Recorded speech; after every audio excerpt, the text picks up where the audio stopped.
المعلم ايمن حفني يديها له يا ولد مره تانيه في عمق دفاعات النادي الاهلي، وادي ترقيصه حلوه ويحطها في الجول.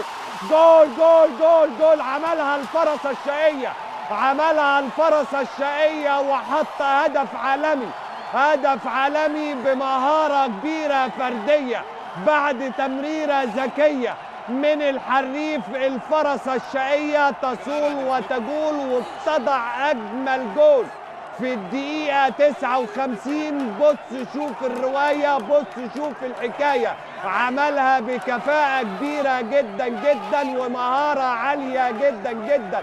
الفرسة الشقية تصول وتجول وتسجل وتبدع أجمل جول في الدقيقة 59 ويرتفع الفارق مشاهدينا الكرام، وتصبح النتيجة 3 نادي الزمالك 1 النادي الأهلي.